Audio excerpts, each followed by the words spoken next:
രവീന്ദ്രനാഥ് മാഷാണ് ഈ ക്ലാസ് കൈകാര്യം ചെയ്യുന്നത്.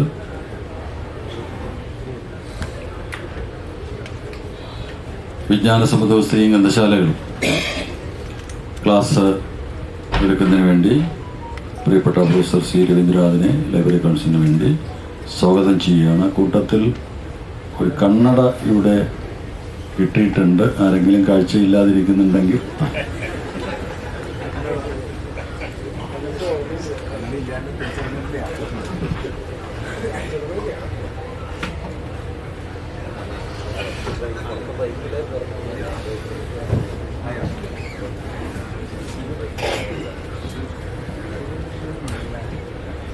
എങ്ങനെ ഇഷ്ടം വെച്ചാൽ ഇവിടെ വേണമെങ്കിൽ ഇവിടെ ഇതെടുത്തൊക്കെ നടക്കണമെങ്കിൽ നടക്കണം.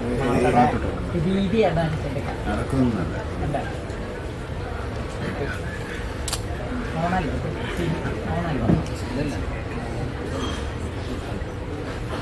പ്രിയ സുഹൃത്തുക്കളെ, വളരെ നേരത്തെ സൂചിപ്പിച്ചതുപോലെ പ്രധാനപ്പെട്ട കാലിക പ്രാധാന്യമുള്ള ഒരു വിഷയം ആണ്.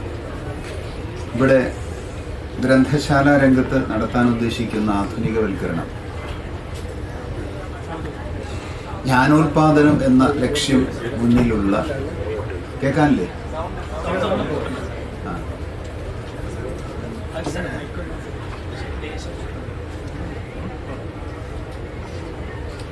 നേരത്തെ ക്ലാസ് കേട്ടിരുന്നു, അവിടെ കേൾക്കാന്നില്ല.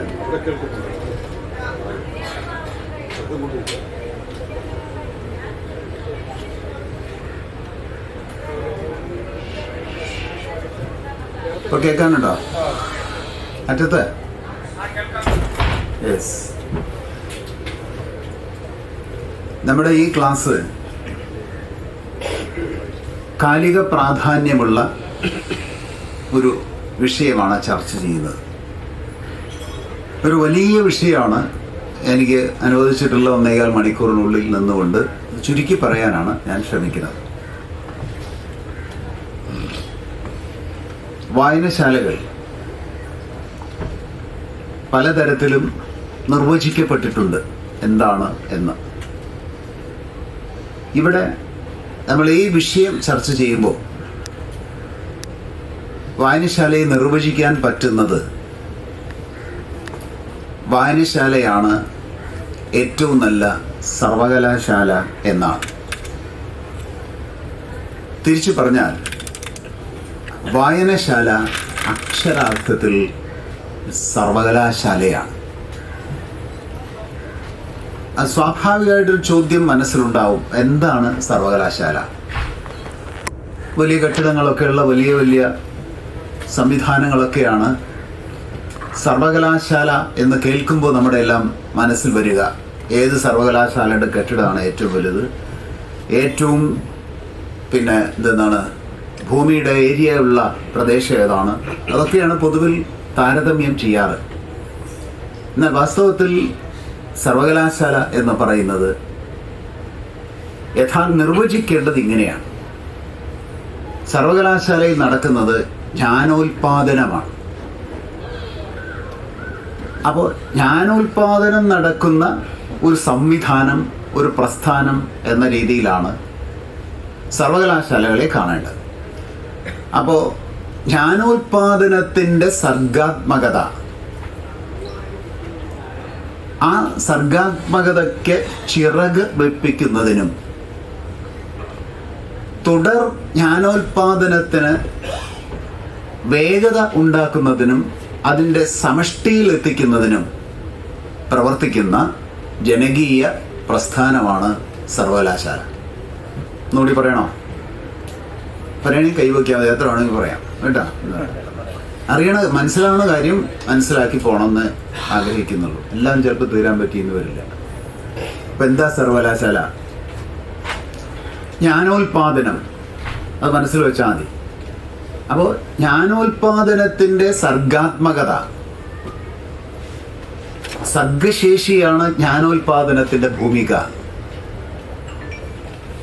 അതുകൊണ്ടാണ് ജ്ഞാനോൽപാദനത്തിൻ്റെ സർഗാത്മകതയ്ക്ക് ചിറക് വെപ്പിക്കുക. ആ സർഗാത്മകത അടിസ്ഥാനപരമായൊരു സമൂഹത്തിലുണ്ട് എങ്കിൽ, ഒരു വ്യക്തിയിലുണ്ട് എങ്കിൽ, ആ സർഗാത്മകതയെ കൂടുതൽ കൂടുതൽ വികസിപ്പിക്കുന്നതിന് ആലങ്കാരികമായി കാൽപ്പനികമായി നമ്മൾ പറയുന്നതാണ് സർഗാത്മകതയ്ക്ക് ചിറക് വെപ്പിക്കുക എന്നത്. പറന്ന് പറന്ന് പറന്ന് പറന്ന് ഉയരാവുന്നത്ര ഉയരത്തിൽ എത്തുക. അപ്പോൾ സർഗാത്മകത എന്തിൻ്റെ സർഗാത്മകത? ജ്ഞാനോൽപാദനത്തിൻ്റെ സർഗാത്മകത. അതിനെ പരമാവധി എത്തിക്കുക, അതിനെയാണ് നമ്മൾ ചിറക് വെപ്പിക്കുക എന്ന് പറയുന്നത്.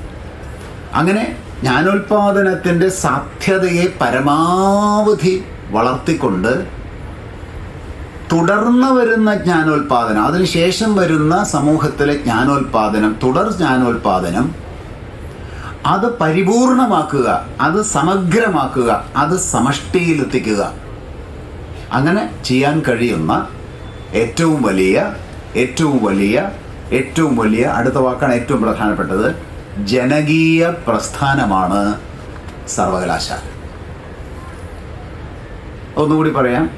ജ്ഞാനോൽപാദനത്തിൻ്റെ സർഗാത്മകതയ്ക്ക് ചിറക് വെപ്പിക്കുന്നതും തുടർ ജ്ഞാനോൽപാദന സാധ്യതയെ പുഷ്കലമാക്കുന്നതുമായ ജനകീയ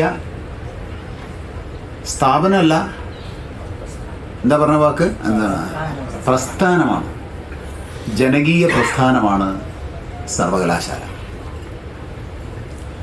ഈ സാധ്യത ഏറ്റവും കൂടുതലുള്ളത് ഒരു വായനശാലയിലാണ്. അതുകൊണ്ടാണ് വായനശാല ഒരു സർവകലാശാലയാണ് എന്ന് പറഞ്ഞത്. ആലങ്കാരികമായി തോന്നാം, അതിശയോക്തിപരമായി തോന്നാം, പക്ഷേ അല്ല, അത് അക്ഷരാർത്ഥത്തിൽ ശരിയാണ്. അപ്പോൾ നിങ്ങളുടെ വായനശാല ഒരു സർവകലാശാലയാണ് എന്ന് കണ്ട സർവകലാശാലയുടെ സാധ്യതയെ ഉണർത്തുക, വളർത്തുക, വികസിപ്പിക്കുക എന്നുള്ളതാണ് നിങ്ങളിൽ അർപ്പിതമായ ചുമതല. അതിന് ആധുനിക സോഫ്റ്റ്വെയറൊക്കെ എങ്ങനെ ഉപയോഗിക്കുക? ഒരു സാങ്കേതിക വിദ്യ മാത്രമാണ്. ആ ടെക്നോളജി ഈ പറയുന്ന ആശയത്തെ വികസിപ്പിക്കാൻ എങ്ങനെ ഉപയോഗിക്കാം, ആ ടെക്നോളജിയിലൂടെ എങ്ങനെ ഈ ആശയത്തെ കുറെ കൂടി ശക്തമാക്കാം, വിപുലമാക്കാം, മെച്ചപ്പെടുത്താം, ആ അർത്ഥത്തിലാണ് ഇതുവരെ വളർന്ന ക്ലാസ്സുകളും തുടർന്ന് വരാൻ പോകുന്ന ക്ലാസ്സുകളും ശ്രദ്ധിക്കേണ്ടതെന്നാണ് എൻ്റെ വിനീതമായ അഭിപ്രായം. അപ്പോൾ യഥാർത്ഥത്തിൽ ജനകീയ സർവകലാശാല എന്ന രീതിയിൽ നിൽക്കുന്ന വായനശാലകളെ ആ തലത്തിലേക്ക് ഉയർത്താൻ ആധുനിക സംവിധാനങ്ങളെ ഉപയോഗിക്കണം. ശരി, ചില സംശയങ്ങൾ ചിലർക്കെങ്കിലും ഉണ്ടാകാം. ജ്ഞാനോൽപാദനം എന്ന് പറഞ്ഞാൽ എന്താണ്? ജ്ഞാനം എന്ന് പറഞ്ഞാൽ എന്താണ്? അതും കൃത്യമായി ബോധ്യപ്പെടണം. ഈ പ്രകൃതിയോട് സല്ലപിക്കുമ്പോൾ നമുക്ക് കിട്ടുന്ന പല പല കാര്യങ്ങളുണ്ട്. അതിലേറ്റവും ആദ്യത്തെ ആശയം വിവരം എന്നാണ്, ഇൻഫർമേഷൻ എന്നാണ്. നമ്മൾ കാണുന്നതിൽ നിന്ന് നമുക്ക് കിട്ടുന്ന ഒരുപാട് കാര്യങ്ങൾ അതൊക്കെ വിവരങ്ങളാണ്, ഇൻഫർമേഷൻസ്. ആ ഇൻഫർമേഷനും മനസ്സും പരസ്പരം ചേർന്ന് ആ ഇൻഫർമേഷൻ്റെ മുകളിൽ മനസ്സ് അപ്ലൈ ചെയ്ത് ഇൻഫർമേഷൻ്റെ മുകളിൽ മനസ്സ് അധ്വാനിച്ച് അതിൽ നിന്നും ഉൽപ്പാദിപ്പിക്കുന്ന ആശയത്തെയാണ് അറിവ് എന്ന് പറയുന്നത്. വിവരമല്ല, അറിവ്. അത്തരത്തിലുള്ള അറിവിൻ്റെ മുകളിൽ വീണ്ടും സർഗശേഷി അധ്വാനിക്കുമ്പോൾ, നമ്മുടെ മനസ്സ് അധ്വാനിക്കുമ്പോൾ, ബ്രെയിൻ അധ്വാനിക്കുമ്പോൾ അതിൽ നിന്നും ഉണ്ടാകുന്ന അടുത്ത ഉൽപ്പന്നമാണ് വിജ്ഞാനം. ഇതുപോലെയുള്ള പ്രവർത്തനത്തിലൂടെ ആ ഉൽപ്പന്നത്തിൻ്റെ മുകളിൽ വീണ്ടും മനുഷ്യൻ്റെ സർഗശേഷി അപ്ലൈ ചെയ്യുമ്പോൾ അതിൽ നിന്നും ഉൽപ്പാദിപ്പിക്കപ്പെടുന്ന മൂർത്തമായ ആശയമാണ് ജ്ഞാനം. അപ്പം ഞാൻ 4 തലങ്ങളാണ് പറഞ്ഞത്. ഒന്ന്, കൂടെ പറഞ്ഞാൽ മനസ്സിലായി എന്ന് എനിക്ക് മനസ്സിലായി, എല്ലാവർക്കും മനസ്സിലാവും. എന്താണ്? വിവരം. രണ്ടാമത്തെ എന്താണ്? അറിവ്. മൂന്നാമത്തെയോ? വിജ്ഞാനം. നാലാമത്തേതോ? ജ്ഞാനം. പ്രകൃതി സങ്കല്പങ്ങളുമായിട്ട് മനസ്സടുത്ത് നിൽക്കുന്ന ഏറ്റവും പ്രധാനപ്പെട്ടതാണ് ഞാൻ അവസാനം പറഞ്ഞ ജ്ഞാന സങ്കല്പം. പ്രകൃതിയുമായി സല്ലപിക്കുമ്പോൾ മനസ്സിലുണ്ടാകുന്ന വിവിധ മാറ്റങ്ങളെയാണ് ഞാൻ ഇങ്ങനെ ഗണപ്പെടുത്തിയത്. ഇതിനേക്കാൾ ഫൈനായിട്ട്, ഇതിനേക്കാൾ ഫിലോസോഫിക്കലായിട്ടുള്ള പഠനം നടക്കുകയാണെങ്കിൽ ഇതിനേക്കാൾ ഫൈനായിട്ട് പലതും വേണം. ഇതൊരു ഒരു ഒരു പൊതുവായ ഒരു ഘട്ടം മാത്രമേ ഞാൻ പറഞ്ഞുള്ളൂ. പൊതുവിൽ നമ്മൾ കാണുന്ന കാര്യങ്ങളെല്ലാം ആദ്യത്തെ ഗണത്തിൽപ്പെടുകയാണ്. ഞാൻ വളരെ സിമ്പിളായിട്ട് എല്ലാവർക്കും മനസ്സിലാവും. ഇവിടെ ഇരിക്കുന്നവർക്ക് ഇതിൻ്റെ ആവശ്യമില്ല എന്ന് എനിക്കറിയാം. എങ്കിലും സാധാരണഗതിയിൽ എല്ലാവർക്കും അറിയാവുന്ന സിമ്പിളായിട്ട് 1-2 കാര്യങ്ങൾ പറയാം. ഒരു ചോദ്യത്തിൽ പറയാം. അത് നിങ്ങൾക്ക് എല്ലാവർക്കും ഉത്തരം കിട്ടും.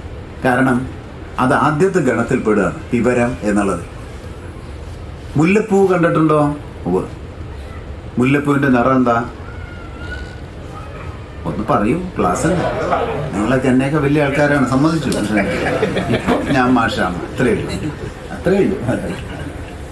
എന്താ നിറം? ആർക്കെങ്കിലും തെറ്റിയോ? ഫുൾ A+ അല്ലേ? അതെ. എന്താ മുല്ലപ്പൂവിന് വെള്ള നിറം?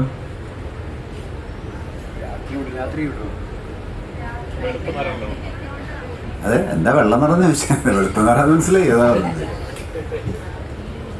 ഉത്തരമില്ലല്ലോ. വിവരേ ഉള്ളൂ. പറഞ്ഞോളൂ. വിവരത്തിന്റെ മുകളിൽ പറയൂ, നമ്മുടെ സർഗശേഷി അപ്ലൈ ചെയ്തിട്ടില്ല. മരത്തിന്റെ മുകളിൽ ഉളിയും കുട്ടുടിയും പ്രയോഗിക്കുമ്പോഴാണ് ശില്പം ഉണ്ടാകുന്നത്. കേൾക്കണ്ട? അത് തന്നെ വേണം. ഞാനിരിക്കുന്ന ഷർട്ടിന്റെ നിറം എന്താ? എന്താ തെറ്റിയ? പച്ച അല്ലേ? ഇവിടെ ഇരിക്കുന്ന എല്ലാവരും പച്ചയാണ് ഇട്ടേക്കണത്? അല്ല. എല്ലാ കളറും നിങ്ങൾക്ക് അറിയില്ലേ? ഇതുമ്പോ വീഴുന്നത് സൂര്യരശ്മിയില്ലേ അതുമേ വീഴുന്നത്? അതെ. ഇതേ കണ്ണല്ലേ അതുകൊണ്ട് കാണുന്നത്? അതെ. പിന്നെ ഇത് മാത്രം പച്ച? ഇതിനാർക്കും ഉത്തരമില്ല എന്നല്ല എൻ്റെ അർത്ഥം. ഇതിന് ഉത്തരമുണ്ട്. അതൊന്നും പഠിച്ചവർക്ക് ഉത്തരവുണ്ടാവും കൃത്യമായിട്ട്. പക്ഷെ ഒരു പോയിന്റ് ക്ലിയർ ആക്കാൻ വേണ്ടിയാണ്. പറയൂ. ഇതെല്ലാവർക്കും അറിയാം. കാരണം എന്താ? അത് നമ്മൾ പ്രകൃതിയിൽ നിന്നും ശേഖരിക്കുന്ന വിവരങ്ങളാണ്. ആ വിവരത്തെ പ്രോസസ് ചെയ്യാണ്. അധ്വാനം ഇവിടെയാണ് പ്രയോഗിക്കുന്നത്. മനസ്സുകൊണ്ടുള്ള അധ്വാനം പ്രയോഗിക്കുന്നത് ഇവിടെയാണ്. ആ അധ്വാനത്തിന്റെ ഫലമാണ് രണ്ടാമത്തെ വാക്ക് എന്താണ്? അറിവ്. അറിവിൽ നിൽക്കുന്നില്ല. പിന്നെയും സർഗശേഷി പ്രയോഗിക്കാൻ അനന്തമായ സാധ്യത കിടക്കുകയാണ്. പഠന സാധ്യത എത്രയാണെന്ന് ആലോചിച്ച് നോക്കൂ. നമ്മൾ പ്രൈമറി, സെക്കൻഡറി, കോളേജ് തലം, സർവകലാശാലാ തലം എന്നൊക്കെ പറയുന്നത് ഇതിലൂടെ കടന്നു പോകുന്നതാണ്.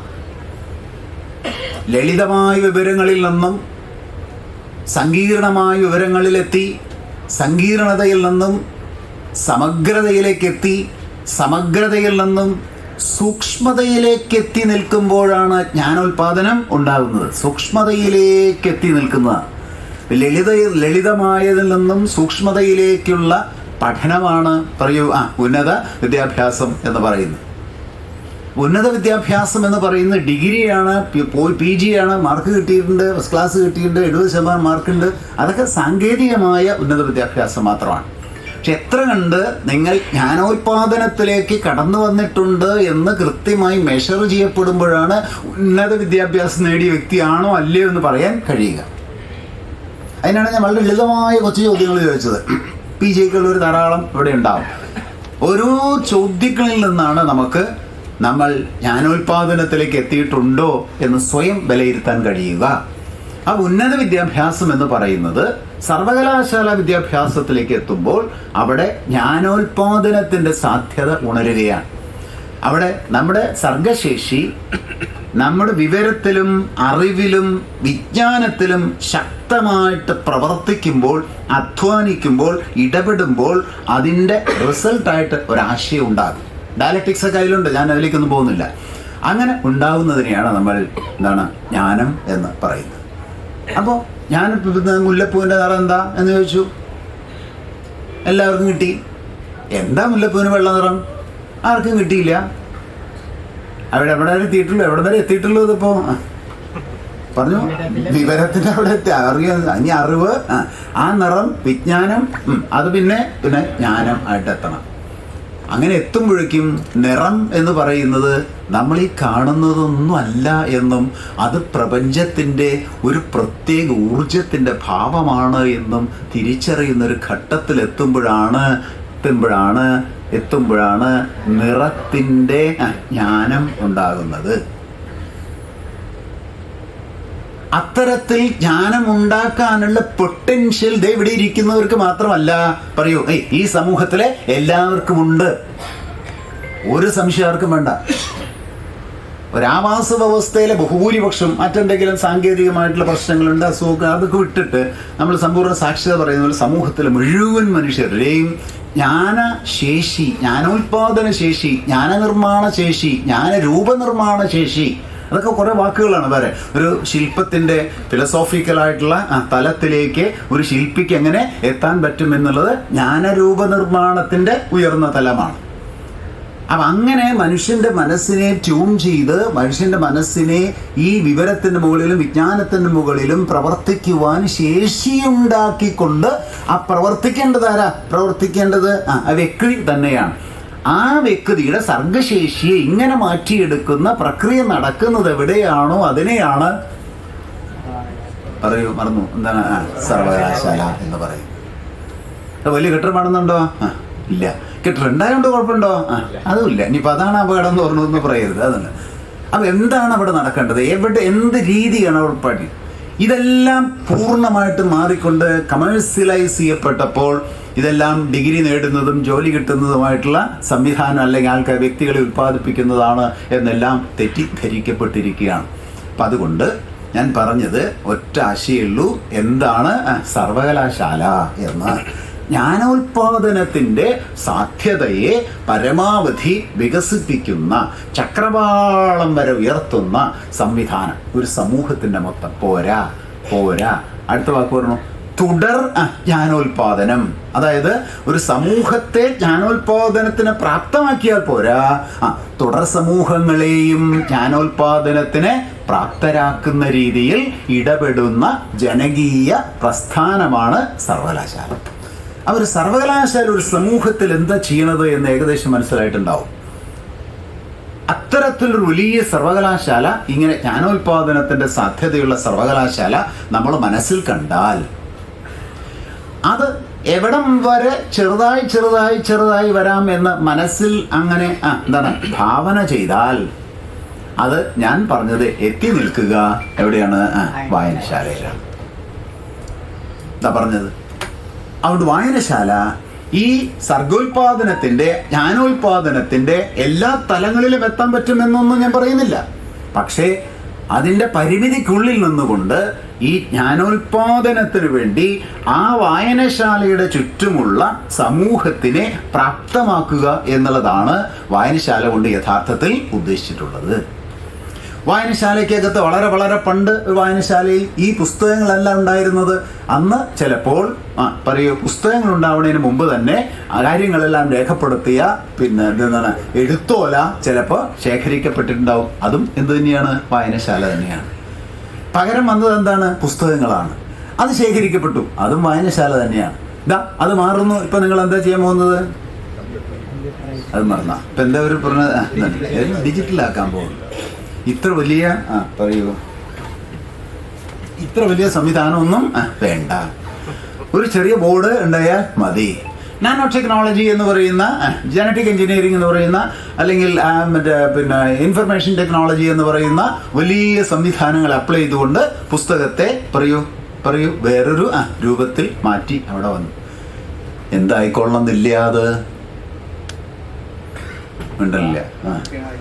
സർവകലാശാല ആയിക്കൊള്ളണമെന്ന് ഇല്ല. സംവിധാനത്തിൻ്റെ രീതി ഒന്ന് മാറ്റി. പക്ഷേ ഈ മാറ്റപ്പെട്ട സംവിധാനത്തിന് ഇതുവരെയുണ്ടായിരുന്ന സംവിധാനങ്ങളെക്കാൾ ജ്ഞാനോൽപാദനത്തിന് ശക്തി പകരാൻ കഴിയും എന്നുള്ളത് കൊണ്ട് ഇതിനു മുമ്പ് എത്ര കണ്ട് സർവകലാശാലയാകാൻ ഒരു വായനശാലയ്ക്ക് കഴിഞ്ഞിരുന്നുവോ അതിനേക്കാൾ സാധ്യത ഉണ്ടാകുന്നു എന്നുള്ളതാണ് നമ്മൾ തിരിച്ചറിയേണ്ടത്. അതിനാണ് ക്ലാസ്. ആ സാധ്യത എങ്ങനെ നമ്മൾ ഉപയോഗിക്കുക? എന്തിനു വേണ്ടിയാണ് ആ സാധ്യത ഉണ്ടാക്കുന്നത്? ഏത് ഫിലോസഫി നടപ്പിലാക്കാൻ വേണ്ടിയിട്ടാണ്? ഫിലോസഫി ഇതിനേക്കാൾ മുകളിലാണ്. സാങ്കേതിക വിദ്യയിലേക്കാൾ വളരെ മുകളിലാണ് ഫിലോസഫി. ആ ഫിലോസഫി എന്ത് എന്നറിഞ്ഞിട്ട് വേണം ഈ സാങ്കേതിക വിദ്യ മാറ്റുന്നതിൻ്റെ ലക്ഷ്യം എന്താണ് എന്ന് തിരിച്ചറിയാൻ. അതുകൊണ്ട് ഈ പറയുന്ന ആധുനിക സംവിധാനങ്ങളിലേക്ക് വരുന്നത് പുസ്തകം സൂക്ഷിക്കാൻ എളുപ്പമാകുന്നതിനോ എന്താണ് കെട്ടിടങ്ങളൊന്ന് മാറ്റിപ്പണിയുന്നതിനോ എന്താണ് അത് തിരഞ്ഞെടുക്കാനുള്ള സാധ്യത കുറച്ചുകൂടി ഉണ്ടാകുന്നതിനോ മാത്രം അല്ല, അതുമുണ്ട്, മാത്രം അല്ല, ഫിലസോഫിക്കലായിട്ട് നമ്മുടെ വായനശാലയെ ഉപയോഗിക്കാൻ കൂടുതൽ കഴിയണം എന്നുള്ളത് കൊണ്ടാണ്, അതിന് പറ്റും എന്നുള്ളത് കൊണ്ടാണ് ആധുനിക സാങ്കേതിക വിദ്യ ഇങ്ങനെ ഉപയോഗിക്കുന്നത്. അതുകൊണ്ട് അക്ഷരാർത്ഥത്തിൽ നിങ്ങളെല്ലാം വായനശാലയെ ഒരു സർവകലാശാലയാക്കി മാറ്റണം. അതിന് ഈ പുതിയ സംവിധാനം ഏറ്റവും നന്നായിട്ട് ഉപയോഗിക്കാൻ പറ്റും എന്നുള്ളതാണ് പറഞ്ഞതിൻ്റെ രത്നച്ചുരുക്കം. ഇനി അങ്ങനെ സർവകലാശാലയായിട്ട് മാറ്റേണ്ടതുണ്ടോ? ചിലപ്പോൾ ചോദ്യം ഉണ്ടാവാം. അതിനുത്തരം ഒരു അരമണിക്കൂറെങ്കിലും കൂടെ നിന്നാൽ കിട്ടും. അത് പറഞ്ഞു. എന്താണ് ജ്ഞാന സമ്പദ് വ്യവസ്ഥ? ജ്ഞാന സമ്പദ് വ്യവസ്ഥ വായനശാലകൾ എന്നാണ് വിഷയം. എന്താണ് ഈ ജ്ഞാന സമ്പദ് വ്യവസ്ഥ? അത് പറയുന്നതിന് മുമ്പ് നൂറ്റാണ്ടുകൾക്ക് മുമ്പുള്ള ചരിത്രം 2 മിനിറ്റ് കൊണ്ട് പറയാം. പേടിക്കണ്ട, അതാണ് 2 മിനിറ്റ് കൊണ്ട് പറയാം. പണ്ടത്തെ സമ്പദ് വ്യവസ്ഥയെ കാർഷിക സമ്പദ് വ്യവസ്ഥ എന്നാണ് പറയുക. എല്ലാവർക്കും അറിയാലോ. എന്താ കാരണം? കാർഷിക ഉൽപാദനത്തിന് പ്രാധാന്യം, കാർഷിക ഉൽപ്പന്നങ്ങൾക്ക് പ്രാധാന്യം, കാർഷിക വിപണിക്ക് പ്രാധാന്യം, കാർഷിക ഉൽപ്പന്നങ്ങളിലൂടെ ഉണ്ടാകുന്ന വിപണനം ചെയ്ത സമ്പത്തിന് പ്രാധാന്യം, അത് കൃഷിയിൽ തന്നെ വിന്യസിക്കുന്നതിന് പ്രാധാന്യം, വീണ്ടും കൃഷി വരുന്നതിന് പ്രാധാന്യം.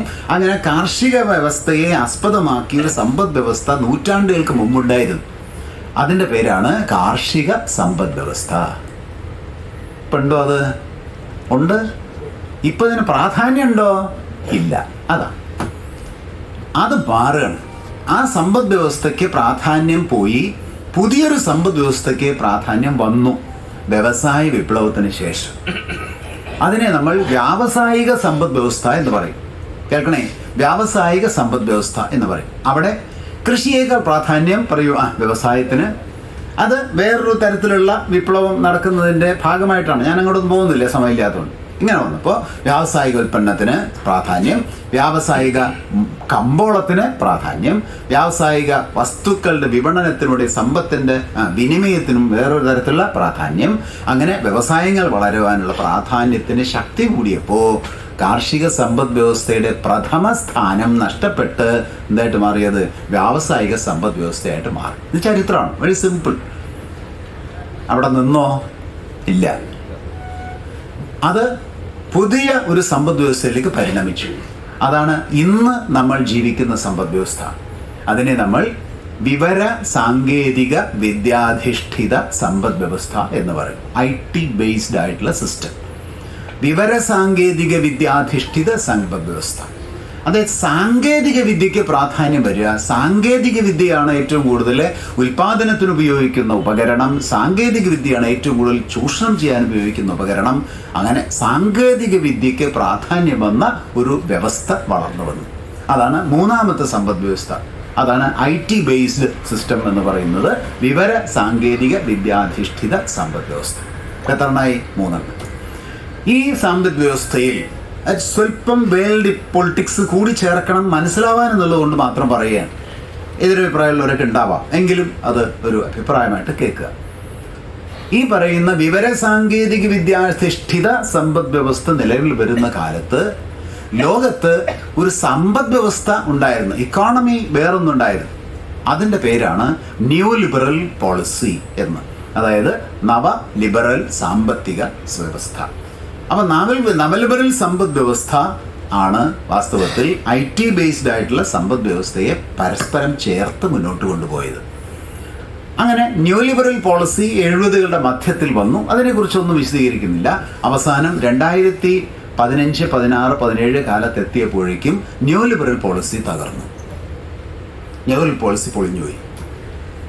ഇപ്പോഴും പലർക്കും മനസ്സിലായിട്ടില്ല. അതുകൊണ്ട് അതൊക്കെ വീണ്ടും കൊണ്ടു നടക്കുന്നുണ്ട്. പക്ഷേ ലോകത്ത് ന്യൂ ലിബറൽ പോളിസി പൈലറ്റ് ചെയ്തവർക്ക് തന്നെ ന്യൂ ലിബറൽ പോളിസി തകർന്നു എന്ന് മനസ്സിലായി. ന്യൂ ലിബറൽ പോളിസി പൈലറ്റ് ചെയ്ത ഏറ്റവും പ്രധാനപ്പെട്ട ഒരാളാണ് ജോസഫ് സ്റ്റിഗ്ലിറ്റ്സ്. ജോസഫ് സ്റ്റിഗ്ലിറ്റ്സ് പുസ്തകം എഴുതി. അപ്പോൾ നിങ്ങളുടെ വായനശാലയിൽ എങ്ങനെയെങ്കിലും ആ പുസ്തകം ഒന്ന് വാങ്ങിച്ചു വെക്കണേ എന്നൊരു അഭ്യർത്ഥനയുണ്ട്. കാരണം അതൊരു ചരിത്ര പുസ്തകമാവും. ഒരു കാലത്ത് പണ്ട് ഇങ്ങനെ ഒരു സമ്പദ് വ്യവസ്ഥ ഉണ്ടായിരുന്നു എന്നും ആ സമ്പദ് വ്യവസ്ഥ തകർന്നു എന്ന് കാണിക്കുന്ന ഒരു പുസ്തകം അതിൻ്റെ പൈലറ്റായിരുന്ന സ്റ്റിഗ്ലിറ്റ്സ് എഴുതിയിരുന്നുവെന്നും ആ പുസ്തകം എൻ്റെ വായനശാലയിൽ ഉണ്ട് എന്നും പറയുന്നത് ഗവേഷണ വിദ്യാർത്ഥികൾ നാളെ നമ്മുടെ വായനശാലയിലേക്ക് വരാൻ നല്ലതാണ്. വരും. അതിൻ്റെ ഈ ആകാംക്ഷ മനസ്സിൽ എത്തിക്കാൻ തന്നെയാണ് ആ പുസ്തകത്തിൻ്റെ പേരാണ് ദ ഗ്രേറ്റ് ഡിവൈഡ്. അത് ഒന്ന് വാങ്ങി വയ്ക്കണം. The great divide. ഇന്ന് ലോകത്തിൻ്റെ അവസ്ഥ അതാണ്. 2014 സ്റ്റിഗ്ലിറ്റ്സ് എഴുതിയ പുസ്തകമാണ്. നാട്ടിൽ മുഴുവൻ പറയണ പുസ്തകത്തിൻ്റെ പേര് ദ ഗ്രേറ്റ് ഡിവൈഡ് എന്ന് പറഞ്ഞാൽ എന്താർത്ഥം? വലിയ വിഭജനം ലോകത്ത് നടക്കുന്നു. എന്തിൻ്റെ വിഭജനം? പണക്കാരൻ, പാവപ്പെട്ടവൻ, സമ്പത്ത് കൂടിയത്, സമ്പത്ത് ഇല്ലാത്തത്, ഇങ്ങനെ 2 വിഭാഗങ്ങളായിട്ട് ലോകം തിരിഞ്ഞുകൊണ്ടിരിക്കുകയാണ്.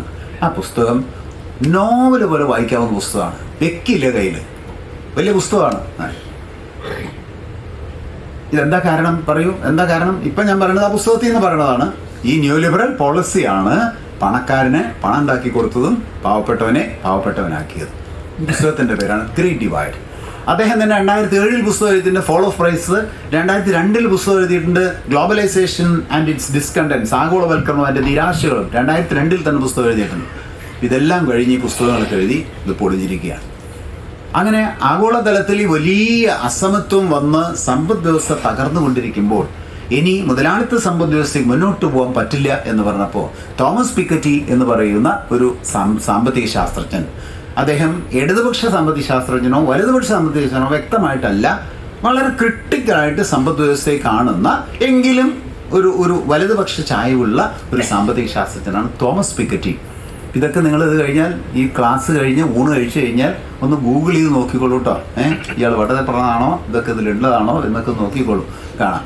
അതിൽ തോമസ് പിക്കറ്റി ഒരു പുസ്തകം എഴുതിയിട്ടുണ്ട്. 2021 ആ പുസ്തകം പ്രസിദ്ധീകരിക്കപ്പെട്ടു. അതിൻ്റെ പേര് ടൈം ഫോർ സോഷ്യലിസം എന്നാണ്. ലോകം എങ്ങോട്ട് പോകുന്നു എന്നറിയാനുള്ള 1-2 പുസ്തകങ്ങളെ കുറിച്ച് മാത്രമാണ് പറയുന്നത്. ഇങ്ങനെ 100 പുസ്തകങ്ങൾ ലോകത്തിൽ വന്നുകൊണ്ടിരിക്കുകയാണ്. ഇതൊക്കെ പറയാനുള്ള കാരണം ഈ അറിവിൻ്റെ ഉൽപ്പന്നങ്ങളെല്ലാം അതിൻ്റെ ചെറിയ ഘടകങ്ങളെങ്കിലും നമ്മുടെ സർവകലാശാലയിൽ ഉണ്ടാവണം എന്നുള്ളതാണ്. ക്ലാസിക്കലായിട്ടുള്ള പുസ്തകങ്ങളൊക്കെ പ്രധാനപ്പെട്ടതാണ്. പ്ലസ് മോഡേൺ ആയിട്ടുള്ള പുസ്തകങ്ങൾ കൂടി എങ്കിലേ ഈ എങ്ങോട്ടേ ലോകം പോകുന്നത് എന്ന് മനസ്സിലാക്കാൻ നമുക്ക് കഴിയുകയുള്ളൂ. കാരണം ജ്ഞാനോൽപാദനത്തിൻ്റെ കേന്ദ്രമായിട്ട് പ്രസ്ഥാനമായിട്ട് വരാൻ പോവാൻ ആധുനിക വിവരങ്ങൾ കൂടി വേണം.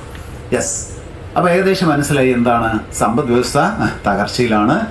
അങ്ങനെ സമ്പദ് വ്യവസ്ഥ തകരുമ്പോൾ നോക്കൂ, ഈ IT ബേസ്ഡ് ആയിട്ടുള്ള സമ്പദ് വ്യവസ്ഥയ്ക്കും ഇനി ആഗോള സമ്പദ് വ്യവസ്ഥ മുന്നോട്ട് കൊണ്ടുപോകാൻ കഴിയില്ല എന്ന് തിരിച്ചറിഞ്ഞ ഘട്ടത്തിൽ പുതിയൊരു സമ്പദ് വ്യവസ്ഥ, ഇനി ചൂഷണത്തിന് പുതിയൊരു ആയുധം വേണം എന്ന തിരിച്ചറിവ്. കേട്ടില്ലേ വാക്ക്? കേൾക്കുന്നുണ്ടോ? ഇതുവരെയുള്ള ചൂഷണായുധങ്ങൾ പോരാ, പുതിയ ഒരു ചൂഷണായുധം വേണമെന്ന് ഈ ലോകത്ത് ഈ മുതലാളിത്ത സമ്പദ് വ്യവസ്ഥയ്ക്ക് മുന്നോട്ട് പോകാൻ. അങ്ങനെ കണ്ടറിഞ്ഞ് തിരിച്ചറിഞ്ഞ് വളർത്തിക്കൊണ്ടുവരുന്ന പുതിയ സമ്പദ് വ്യവസ്ഥയുടെ പേരാണ് നോളജ് ഇക്കോണമി. അതിൻ്റെ മലയാളമാണ് ജ്ഞാന സമ്പദ് വ്യവസ്ഥ. ക്ലിയർ ആക്കി തരാം, പോയിന്റ് കിട്ടുക. അപ്പം ഇപ്പോൾ ജ്ഞാനസമ്പദ് വ്യവസ്ഥ നിലവിൽ വന്നോ? ഇല്ല. അപ്പം ഇപ്പോൾ ഒരു ട്രാൻസിഷൻ സ്റ്റേറ്റിലാണ്. അതായത് നമ്മുടെ IT ബേസ്ഡ് ആയിട്ടുള്ള സമ്പദ് വ്യവസ്ഥയിൽ നിന്നും മറ്റൊരു സമ്പദ് വ്യവസ്ഥയിലേക്കുള്ള സംക്രമണ ഘട്ടത്തിലാണ് നമ്മൾ നിൽക്കുന്നത്. അതാണ് നോളജ് ബേസ്ഡ് ആയിട്ടുള്ള സമ്പദ് വ്യവസ്ഥ, നോളജ് ഇക്കോണമി, മലയാളത്തിൽ ജ്ഞാന സമ്പദ് വ്യവസ്ഥ. യെസ്, നോക്കൂ, ക്ലിയർ ആയ അവിടെ. യെസ്, അവിടെ വായനശാലയായിട്ട് ബന്ധം വരുന്നു. അവിടെ ഏറ്റവും വലിയ ചൂഷണ ആയുധം, ഉൽപാദന ഉപകരണം സാങ്കേതിക വിദ്യയല്ല, അറിവാണ്, നോളജാണ്, ജ്ഞാനമാണ്. ഇതാണ് വ്യത്യാസം. വരാൻ പോകുന്ന സമ്പദ് വ്യവസ്ഥയിൽ ഏറ്റവും പ്രധാനപ്പെട്ട ഉപകരണം അറിവാണ്, സാങ്കേതിക വിദ്യകളല്ല. സാങ്കേതിക വിദ്യയ്ക്ക് പ്രാധാന്യമുണ്ടായിരുന്ന സാങ്കേതിക ഇല്ല എന്നല്ല എൻ്റെ അർത്ഥം, പ്രാധാന്യം വന്ന് കാലം കഴിയുന്നു. ഇന്ന് ലോകത്തിൽ ആ സംക്രമണം മനസ്സിലാക്കാൻ വേണ്ടി നോക്കൂ, ഒരു കാര്യം നമുക്ക് ശ്രദ്ധിക്കാം. ഇന്ന് ലോകത്തെ ഏറ്റവും വലിയ സമ്പത്തുള്ള കമ്പനികൾ, സമ്പത്ത് ഏറ്റവും കൂടുതലുള്ള കമ്പനികൾ, ആപ്പുകൾ കൂടുതൽ ഉണ്ടാക്കി വിപണനം ചെയ്യുന്ന കമ്പനികളാണ്. എന്ന് പറയുമ്പോൾ സാങ്കേതിക വിദ്യയേക്കാൾ കൂടുതൽ അവിടെ ഷാർപ്പായിട്ടുള്ള മനുഷ്യൻ്റെ അറിവുകൾക്ക് പ്രാധാന്യം വന്ന് വളരെ മൈന്യൂട്ടായിട്ടുള്ള, വളരെ ചെറിയതായിട്ടുള്ള ഒരു സ്പേസ് മാത്രം മതി ലോകത്തെ മുഴുവൻ ചൂഷണം ചെയ്യാനും വരുതിയിലാക്കാനും എന്ന അറിവിനെ കോൺസെൻട്രേറ്റ് ചെയ്തുകൊണ്ട് അതുപയോഗിച്ച് ലോകത്തെ കീഴടക്കാൻ പറ്റുന്ന രീതിയിൽ അതിനെ മാറ്റിയെടുക്കുന്ന വലിയ പ്രസ്ഥാനങ്ങളാണെന്ന് ലോകത്ത് ഏറ്റവും കൂടുതൽ സമ്പത്തുള്ള പ്രസ്ഥാനങ്ങൾ, സമ്പത്ത് കേന്ദ്രീകരിച്ച് ചൂഷണം ചെയ്യുന്ന പ്രസ്ഥാനങ്ങൾ എന്നർത്ഥം. അപ്പം അതുകൊണ്ട് അറിവിന് പ്രാധാന്യം വരുന്ന, അറിവ് എല്ലാത്തിൻ്റെയും മുകളിൽ വരുന്ന വലിയൊരു കാലം വരാൻ പോകുന്നു. ആ കാലത്തെ ശ്രദ്ധിക്കണേ, ആ കാലത്തെ മൂലധനത്തിൻ്റെ രീതിയും മാറാൻ പോകുന്നു. ഇന്ന് മൂലധനത്തിൻ്റെ പേര് നിങ്ങൾക്കറിയാം, ഞാൻ പറയണ്ട, ഫൈനാൻസ് ക്യാപിറ്റൽ എന്നാണ്. ഓർമ്മയുണ്ടാവും അല്ലേ? Finance capital. Globalization is nothing but dictatorship of the finance capital എന്നാണ് നമ്മൾ നിർവചിക്കാറ്. ആഗോളവൽക്കരണം എന്നാൽ മറ്റൊന്നുമല്ല, മൂലധനത്തിൻ്റെ സർവാധിപത്യമാണ്. ആഗോളവൽക്കരണം വെച്ചാൽ എന്താ? ആഗോളവൽക്കരണം എന്ന് പറഞ്ഞാൽ ലോകം എന്താ വെച്ചാൽ അങ്ങനെയല്ല. അതെന്തത് സംഭവം? ഇറ്റ് ഈസ് നത്തിങ് ബട്ട് പറയൂ dictatorship of the finance capital. ധനമൂലധനത്തിൻ്റെ സർവാധിപത്യമാണ്. ആ സർവാധിപത്യം ഉണ്ടാക്കാൻ ശ്രമിച്ച് പറയൂ, ധനമൂലധനം തകർന്നു വീണ ഘട്ടത്തിൽ അതിന് മുമ്പുണ്ടായിരുന്ന മൂലധനത്തിന്റെ പ്രാധാന്യം നോക്കാം. പ്രൊഡക്റ്റീവ് ക്യാപിറ്റലാണ്. പ്രൊഡക്റ്റീവ് ക്യാപിറ്റൽ, ഫിനാൻസ് ക്യാപിറ്റൽ മുമ്പ് ലോകത്തെ നയിച്ചിരുന്നത് പ്രൊഡക്റ്റീവ് ക്യാപിറ്റലാണ്. വ്യവസായം തുടങ്ങുന്നു, കൃഷി തുടങ്ങുന്നു, പ്രൊഡക്ഷൻ നടത്തുന്നു, ചൂഷണം ചെയ്യുന്നു, അങ്ങനെ പോകുന്നു. അപ്പോൾ പ്രൊഡക്റ്റീവ് ക്യാപിറ്റലിൽ നിന്നും ഫിനാൻസ് ക്യാപിറ്റലിലേക്ക് വന്നു. ഫിനാൻസ് ക്യാപിറ്റലും തകർന്നു കിടക്കുന്നു. വരാൻ പോകുന്നത് ശ്രദ്ധിക്കണേ, വരാൻ പോകുന്ന ജ്ഞാനസമ്പദ് വ്യവസ്ഥയിൽ ക്യാപിറ്റലിൻ്റെ പേര് വരാൻ പോകുന്നത് നോളജ് ക്യാപിറ്റൽ എന്നാകാം. അങ്ങനെ ഞാൻ പറയുള്ളൂ. കാരണം ആണ് എന്നങ്ങനെ പറഞ്ഞ് ഉറപ്പിച്ചിട്ടില്ല ആരും. നമ്മളൊന്നും പറഞ്ഞാൽ ഉറപ്പിക്കപ്പെടില്ല. ഉറപ്പിക്കാൻ പറ്റുന്നവർ ഉറപ്പിച്ചിട്ടില്ല. എങ്കിലും സൂചനകൾ വരുന്നു. അതിൽ നിന്നും എൻ്റെ ഒരു നിഗമനമാണ് ഫിനാൻസ് ക്യാപിറ്റൽ എന്ന് പറഞ്ഞത് എന്താ? ശ്രദ്ധിക്കണേ, ഫിനാൻസ് ക്യാപിറ്റൽ എന്ന് പറഞ്ഞാൽ ഓഹരി കമ്പോളത്തിലും ഇതാണ്, അതറിയില്ലേ, മൂലധന കമ്പോളത്തിലും ഊഹക്കച്ചവടം നടത്തുന്ന മൂലധനമാണ്. ഷെയർ മാർക്കറ്റ്, റിയൽ എസ്റ്റേറ്റ്, അവിടെയുള്ള മൂലധനത്തെയാണ് എന്താണ് ഫിനാൻസ് ക്യാപിറ്റൽ എന്ന് പറയുന്നത്. പണത്തിൻ്റെ ലക്ഷ്യം പണം ഉണ്ടാക്കലാണ് എന്നുള്ളതാണ് ഫിനാൻസ് ക്യാപിറ്റൽ. പണം കൊണ്ട് പണം ഉണ്ടാക്കുന്ന മൂലധനം ധനമൂലധനം. പണം കൊണ്ട് പണി ഉണ്ടാക്കുന്ന മൂലധനമല്ല. പണം കൊണ്ട് ഭക്ഷണം ഉണ്ടാക്കുന്ന മൂലധനമല്ല. പണം കൊണ്ട് പണം ഉണ്ടാക്കുന്ന മൂലധനം. അതുകൊണ്ട് പണക്കാരൻ പണമുണ്ടാക്കി അങ്ങനെ വളർന്നു. കേൾക്കുന്നുണ്ടോ? ഭക്ഷണമുള്ളവന് ഭക്ഷണം വേണ്ട, ഇല്ല. തൊഴിൽ വേണ്ടവന് തൊഴിലുണ്ടാവാനുള്ള ഉൽപ്പാദനം ഇല്ല. തൊഴിലില്ലാണ്ടായി, ഭക്ഷണം ഇല്ലാണ്ടായി, പട്ടിണിയായി. Very simple. നൂറ്റാണ്ടുകളുടെ കഥകൾ ഇങ്ങനെ പറഞ്ഞു എന്ന് മാത്രമേ ഉള്ളൂ. അതുകൊണ്ട് വരാൻ പോകുന്നത് നോളജ് ക്യാപിറ്റലാണ്, മൂലധനമാണ്. അറിവാണ് ഏറ്റവും വലിയ മൂലധനമായിട്ട് മാറാൻ പോകുന്നത്. യെസ്, അടുത്ത പോയിന്റ്സ് മാത്രമേ പറയുന്നുള്ളൂ. ആ അറിവ് ഇങ്ങോട്ട് നോക്കണേ. ആ അറിവ് കുത്തകവൽക്കരിക്കപ്പെടണം എന്നുള്ളതാണ് ഗ്ലോബൽ നോളജ് ഇക്കോണമി ആഗ്രഹിക്കുന്നത്. കേട്ടില്ല? ശ്രദ്ധിക്കണില്ല? അതാണ് കുറച്ച് പേരെ ശ്രദ്ധിക്കണല്ലോ. ബാക്കിയുള്ളത് എന്ത് തേങ്ങയാണ് കേൾക്കുന്നുണ്ടോ? വളരെ ഷാർപ്പായിട്ടുള്ള, വളരെ മൈന്യൂട്ടായിട്ടുള്ള ഒരു അപകടം വരാൻ പോകുന്നത്. അറിവ് പറയൂ ആണ് ഏറ്റവും വലിയ ഉപകരണം. ശരി, അറിവാണ് ഏറ്റവും വലിയ മൂലധനം. ശരി, അങ്ങനെയെങ്കിൽ ഒന്ന് പറഞ്ഞാൽ ഞാൻ പൊക്കോളാം. അങ്ങനെയെങ്കിൽ ആ അറിവിന്റെ മുകളിൽ പറയൂ ആധിപത്യം സ്ഥാപിക്കണം എന്നുള്ളതാണ് ആധുനിക ചിന്ത. അതാണ് വിഷയം. ആ പോയിന്റ് പറയാനാണ് ഇതൊക്കെ പറഞ്ഞത്. നിങ്ങൾക്ക് ഭൂമിയുടെ മുതൽ ആധിപത്യം സ്ഥാപിക്കണോ? വേണം. അന്നാണ് കോളനികൾ ഉണ്ടാക്കിയത് ബ്രിട്ടൻ. അങ്ങനെയാണ് ഭൂമിയുടെ ആധിപത്യം സ്ഥാപിച്ച് കോളനി ഉണ്ടാക്കിയത്. കോളനി വേണ്ട, പറയൂ നിങ്ങളെയൊക്കെ ചൂഷണം ചെയ്യാൻ ഞങ്ങൾക്ക് ഫിനാൻസ് ക്യാപിറ്റൽ മതി. ഇനി ഞാൻ പറയാതെ പറയാം, അതുകൊണ്ടാ പിന്നീട് പറയൂ ഭൂമിയുടെ ആധിപത്യം വേണ്ട, പറയൂ ഫിനാൻസ് ക്യാപിറ്റലിലൂടെ ആധിപത്യം ഉണ്ടാക്കിയാൽ മതി, നിങ്ങളെയൊക്കെ ഞങ്ങള് ചൂഷണം ചെയ്തോളാം. ഇനി അത് പറ്റില്ല, ഇത് രണ്ടും പറ്റില്ല. ഇനി നിങ്ങളെ ചൂഷണം ചെയ്യാൻ പറയൂ അറിവിനെ കുത്തകയാക്കണം. ഭൂമിയും വേണ്ട, ഫിനാൻസ് ക്യാപിറ്റലും വേണ്ട എന്നൊന്നുമില്ല, അതൊക്കെ അവിടെ കിടന്നോട്ടെ, അതൊക്കെ വേണം. പക്ഷേ ഇതിന്റെ മുകളിലാണ് ഇനി ആധിപത്യ സ്ഥാപനം. അവരാരാണോ അവരാണ് ലോകം ഭരിക്കാൻ പോകുന്നത്. നാളെ അമേരിക്കയാണെന്ന് പറയാനൊന്നും കഴിയില്ല. ഒരുപാട് രാജ്യങ്ങൾ, ചെറിയ ചെറിയ രാജ്യങ്ങളൊക്കെ നോളജ് ഉൽപാദനത്തിൽ വളരെ ശക്തമായിട്ട് കടന്നു വന്നുകൊണ്ടിരിക്കുകയാണ്. അപ്പോൾ ഇന്ത്യൻ ന്യൂ ലിബറൽ പോളിസിയുടെ വരുന്ന ന്യൂ എഡ്യൂക്കേഷൻ പോളിസിയിലൂടെയൊക്കെ പിറകോട്ട് പോകാൻ ശ്രമിക്കുന്നത് ഞാൻ സൂചിപ്പിച്ചു എന്ന് മാത്രമേ ഉള്ളൂ. മുന്നോട്ട് എത്ര കണ്ട് പോകുന്നുവോ, എത്ര കണ്ട് മുന്നോട്ട് പോകണം എന്നുള്ളതിന് ഉദാഹരണങ്ങളാണ് അറിവുൽപാദനത്തിൽ. യെസ്, എങ്ങനെയാ എന്ന ചോദ്യം ചിലരിലുണ്ടാവും. ഒരു ഉദാഹരണം പറയാം. ഞാൻ പറഞ്ഞു 3 മണിക്കൂർ നേരത്തെ വിഷയമാണത്. ഒറ്റ ഉദാഹരണം, പാറ്റന്റ് നിയമങ്ങൾ. പാറ്റന്റ് നിയമങ്ങൾ മാറ്റിക്കൊണ്ടാണ് അറിവിന്റെ മുകളിൽ ഒരു കുത്തകയായിട്ട് മാറാൻ ശ്രമിക്കുന്നത്. ഇന്ത്യയിൽ 1970 ഒരു നിയമം ഉണ്ടായിരുന്നു, പാറ്റന്റ് നിയമം. കേൾക്കുണ്ടോ? 1970 ഇന്ത്യയിൽ ഒരു പാറ്റന്റ് നിയമം ഉണ്ടായിരുന്നു. ആ പാറ്റന്റ് നിയമത്തിന്റെ പേര് പ്രോസസ് പാറ്റന്റ് എന്നാണ്. പ്രക്രിയ പാറ്റന്റ്.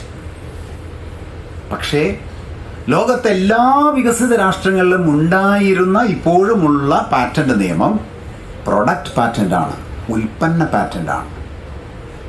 ഇതാണ് ഇതിന്റെ വ്യത്യാസം. ലോകത്തിൽ ഈ 2 പാറ്റന്റും പാടില്ല എന്ന് പറയുന്ന രാഷ്ട്രീയ പ്രസ്ഥാനമുള്ളത് ഇടതുപക്ഷ പ്രസ്ഥാനമാണ്. ലോകം മുഴുവൻ ഇതിനെല്ലാം എതിർക്കുന്ന ഒറ്റ പൊളിറ്റിക്കൽ പ്രസ്ഥാനം. ഈ 2 പാടില്ല എന്ന് പറയുന്നത് ലെഫ്റ്റ് മാത്രമാണ്. രാഷ്ട്രീയ അഭിപ്രായം പറയണതല്ല, ഒരു അക്കാഡമിക് വിവരമാണ്. ലോകത്തെവിടെയും 2 പാറ്റന്റും തെറ്റാണ് എന്ന് പറയുന്നത് ഒരൊറ്റ പൊളിറ്റിക്കൽ പ്രസ്ഥാനം മാത്രമേ. മറ്റ് 2-നും വേണ്ടി നിൽക്കുക. ഇത് തമ്മിലുള്ള വ്യത്യാസം എന്താ എന്ന് പറഞ്ഞിട്ട് ഇന്ത്യ എന്താ ചെയ്തതെന്ന് പറയാം. പ്രോസസ് പാറ്റന്റ് എന്ന് പറഞ്ഞാൽ പ്രക്രിയക്കാണ് പാറ്റന്റ്, ഉൽപ്പന്നത്തിനല്ല പാറ്റന്റ്. ഇപ്പോൾ ഉദാഹരണം നോക്കിയോളൂ. 5+2 = 7 ഞാൻ കണ്ടുപിടിച്ചു. എനിക്ക് അതിൻ്റെ ഉടമസ്ഥാവകാശം, അതിനാണ് പാറ്റന്റ്. മനസ്സിലായോ? അതാണ് പാറ്റന്റ് എന്ന് പറയുമ്പോൾ ഉടമസ്ഥാവകാശമാണ്. ഞാൻ 5+2 = 7 എന്ന് കണ്ടുപിടിച്ചാൽ പ്രോസസ് പാറ്റന്റിൽ, അതായത് 70 ഇന്ത്യയിലെ പാറ്റന്റ് നയത്തിൽ എനിക്ക് 5+2 എന്ന രീതിയിൽ തനിക്ക് 7 ഉണ്ടാക്കാം എന്ന അനുവാദം തരും. കേട്ടില്ല? കേൾക്കണ്ടോ? ഞാൻ എന്തിന്റെ ഉടമയാ? ഒന്നുകിൽ പറയൂ. 7-ന്റെ ഉടമയല്ല. 7-ന്റെ ഉടമയല്ല ഞാൻ. 5+2 എന്ന രീതിയിൽ 7-ന്റെ ഉടമയാ. അത് വേറെ ആർക്കും ഉണ്ടാക്കാൻ പറ്റില്ല. പ്രോഡക്റ്റ് പാറ്റന്റ് എന്ന് പറഞ്ഞാൽ, പ്രോസസ് പാറ്റന്റ് അടുത്ത് പറയാം. അപ്പോഴാണ് തങ്കം ടീച്ചർ പറയണു 6+1 എന്ന രീതിയിലും 7 ഉണ്ടാക്കാം. നിങ്ങൾക്കും തരുന്നു പാറ്റന്റ്. 8- എത്രയാ? 1 7 ഉണ്ടാക്കാം. നിങ്ങൾക്കും പാറ്റന്റ് തരാം. 10-3 അതിനും പാറ്റന്റ് തരാം. കേൾക്കുണ്ടോ ആരെങ്കിലും? എത്ര 7ആയി? 4. ഇനി എത്ര 7 ഉണ്ടാക്കാം? എത്ര 7 ഉണ്ടാക്കാം? ഇപ്പോഴും പുതിയ 7 ഉണ്ടാക്കി കൂടെ? 7 കുത്തകയാവുണ്ടോ? ഒന്നും പറയൂ. 7 കുത്തകയാവുണ്ടോ? ഇല്ല. എനിക്ക് നിങ്ങളെ ചൂഷണം ചെയ്യാൻ പറ്റുമോ? എന്റെ 7 തന്നെ മേടിച്ചോളണം. പറ്റുമോ? ഇല്ല. ഞാൻ പറഞ്ഞ വിലയ്ക്ക് നിങ്ങൾ മേടിച്ചോളണം. പോയി പണി അപ്പുറത്ത് 7 ഞാൻ മറ്റാളുടെ കയ്യിൽ നിന്ന് മേടിച്ചോളാം. ഒരു വിഷമമില്ല. പ്രോഡക്റ്റ് പാറ്റന്റ് എന്താന്ന് കേൾക്കണോ? അറിവിനെ എങ്ങനെയാ കുത്തകയാക്കണ നിയമത്തിലൂടെ. പ്രോഡക്റ്റ് പാറ്റന്റ് എന്ന് പറഞ്ഞാൽ 5+7 2 = 7 എന്ന് കണ്ടുപിടിച്ചാൽ 7-ന് പാറ്റൻസി തരും എന്ന് പറഞ്ഞാൽ 7 എന്റെ കുത്തകയായി. വേറൊരാൾ 7 ഉണ്ടാക്കാൻ പാടില്ല. ആർക്ക് കൊടുക്കണമെന്ന് തീരുമാനിക്കുന്നത് ഞാനാണ്.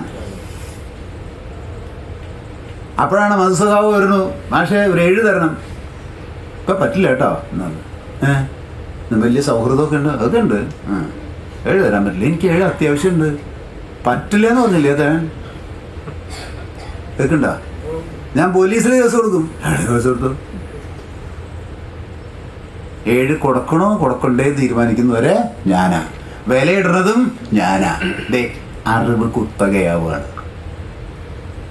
മനസ്സിലാവണ്ടാണ് എനിക്ക് മനസ്സിലാവണില്ല. അത് കേൾക്കുന്നുണ്ടോ? ഇത്ര സിമ്പിളായിട്ടാ ലോകത്തിന്റെ ഏറ്റവും പ്രധാനപ്പെട്ട ജ്ഞാനം ഒരാളിലേക്ക് കുത്തുകയാവും. ഇതാണ് പ്രൊഡക്റ്റ് പാറ്റേൺ. ഞാൻ പറഞ്ഞു ഇത് രണ്ടും തെറ്റാണ് എന്ന് പറയുന്ന രാഷ്ട്രീയ പ്രസ്ഥാനങ്ങളുണ്ട്. അറിവ് ജനകീയമാണ്. കേൾക്കണില്ല? എന്താ കാരണം? ആ 5+2 എന്ന രീതിയിൽ 5 എന്നുള്ളതൊക്കെ കണ്ടുപിടിച്ചത് ഒരുപാട് ചെറിയ പല പല പല പല പല അറിവുകളുടെ ഭാഗമായിട്ടാണ്. മനസ്സിലാവുണ്ടോ? അത് കെമിസ്ട്രി പറഞ്ഞാൽ കുറച്ചും കൂടെ മനസ്സിലാവും. ഒരു മോളിക്യൂൾ സിന്തസൈസ് ചെയ്ത് അതിൽ ബ്രോമിൻ ചേർത്താൽ അത് ബ്രോമോ ആ കോമ്പൗണ്ട് ആയിട്ട് മാറുന്നത് ഒരാളുടെ പ്രോഡക്റ്റ് ആയിട്ട് മാറുമ്പോൾ ഈ പറയുന്ന മോളിക്യൂൾ സിന്തസൈസ് ചെയ്തതും ഈ മോളിക്യൂളിനെ ഭാവനയിൽ കണ്ടതും ഒരുപാട് അതിന് മുമ്പുള്ള അന്വേഷണങ്ങളാണ്. ആ അന്വേഷണങ്ങളുടെ എല്ലാം ഭാഗമായിട്ട് ഒരു മോളിക്യൂൾ സിന്തസൈസ് ചെയ്തത് ഒരു ബ്രോമിൻ ചേർത്ത് സ്വന്തമാക്കി മാറ്റിക്കൊണ്ടുപോകുന്ന കമ്പനികളാണ് ലോകത്ത് മുഴുവൻ. കേൾക്കണില്ല? അറിവ് കുത്തകയല്ല, പക്ഷെ അറിവിനെ കുത്തകവൽക്കരിക്കുന്നതാണ് ജ്ഞാനസമ്പദ് വ്യവസ്ഥ. ഇതാണ് വിഷയം. സ്വന്തമായി നോക്കൂ. ഇന്ത്യയിൽ ഇപ്പൊ എന്താണെന്നറിയോ? ഇന്ത്യയില് പ്രോസസ് പാറ്റന്റ് പൂർണ്ണമായിട്ട് എടുത്തു കളഞ്ഞു. ഇന്ത്യയിലെ ഭരണകൂടങ്ങൾ 2 ഭരണകൂടങ്ങളും പ്രോസസ് പാറ്റന്റ് എടുത്തു കളഞ്ഞു. ഇന്ന് ഇന്ത്യയിൽ പൂർണ്ണമായും പ്രൊഡക്റ്റ് പാറ്റന്റ് ആണ്. ആഗോള വരാൻ പോകുന്ന സമ്പദ് വ്യവസ്ഥയിലെ പ്രൊഡക്റ്റ് പാറ്റന്റ് എന്നുള്ളത് ഇന്ത്യയിലും നിലവിൽ വന്നു കഴിഞ്ഞു. ഇന്ത്യൻ സമ്പദ് വ്യവസ്ഥയിലും നോളജ് ഇക്കോണമിയിലേക്ക് എത്തുമ്പോൾ അറിവിനെ കുത്തയാക്കാനുള്ള നിയമം വന്നു കഴിഞ്ഞു. അതാണ് വിഷയം. Very simple. പക്ഷേ ചിന്തിക്കാൻ പറ്റുന്നതിനപ്പുറമുള്ള പ്രശ്നങ്ങൾ ഉണ്ടാക്കാനാണ് പോകുന്നത്. അപ്പോൾ ഇന്ത്യയിൽ മുഴുവൻ ഇത് പ്രൊഡക്റ്റ് പാറ്റന്റാണ്. ലോകത്തെ എല്ലാ വികസിത രാഷ്ട്രങ്ങളും പ്രൊഡക്റ്റ് പാറ്റന്റാണ്. അപ്പം അറിവ് കുത്തകയായിട്ട് മാറാൻ പോവാണ്. ആ അറിവ് ഓരോ സ്റ്റേജിൽ എന്തൊക്കെ നിങ്ങളുടെ കയ്യിൽ എല്ലാവരുടെയും ഇതുണ്ടോ? സ്മാർട്ട് ഫോൺ ഉണ്ടോ? ഒന്ന് എടുക്കാമോ? സാറിൻ്റെ കയ്യിലുണ്ടോ? എനിക്കില്ല. അതാണ് പറഞ്ഞത്. ഒന്ന് എടുക്കൂ. ഇതാണ് പുതിയ പഠനം. നിങ്ങൾ ലൈബ്രറി ഇതാ വേണ്ടത്. എനിക്ക് വേണ്ട, നിങ്ങൾ എടുത്തോളൂ. കാണിക്കാൻ എനിക്കറിയാം. അതില്ലെങ്കിലും എടുത്തോ? ഗൂഗിൾ എടുക്കൂ. അതൊക്കെ ഒരു കുത്തകയുടെ ഭാഗമാണ്. നിർത്തിയില്ല. അതൊക്കെ എടുത്തുവാ. ഗൂഗിൾ എടുത്തുവാ. അതില് മോളിക്കുലാർ കാർ എന്നൊന്ന് അടിച്ചു നോക്കി. MOLECULAR MOLE ആണ്. MOLI അല്ല. MOLECULAR മോളിക്കുലാർ CAR കാർ അടിച്ചു നോക്കിയോ? ഇടത് ഭാഗത്ത് ചെറുനാരങ്ങ നിരത്തി വെച്ച പോലെ ഒരു പ്രതലം കണ്ടുവോ? കണ്ടില്ല? കണ്ടുവോ? അതുമേ ഒരു പല്ലി കിടക്കണ പോലെ ഒരു സാധനം കണ്ടുവോ? അതും ഒരു കുത്തിയാൽ സ്ക്രീനിൽ നിറയോ? അത് സ്ക്രീനിൽ നിറഞ്ഞോ?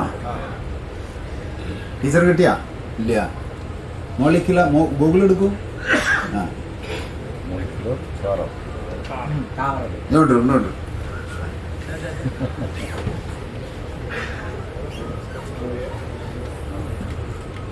Molecular car.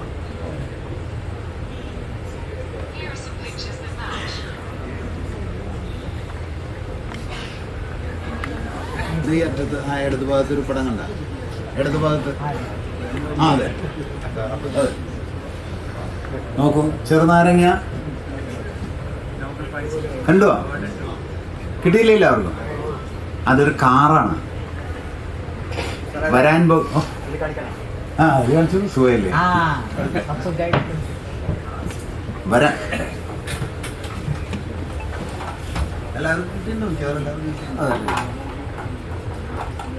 വായനശാലയൊക്കെ എങ്ങനെ ഉപയോഗിക്കാന്നുള്ളതിന്റെ ഒരു ഉദാഹരണമാണ്.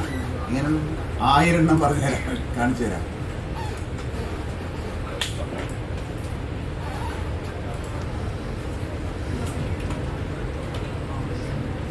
ഇത്ര സൗകര്യമുള്ളപ്പോഴാണ്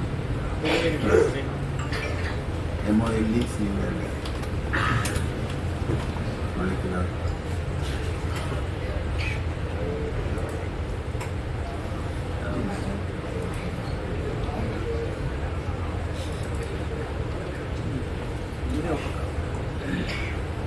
Yeah.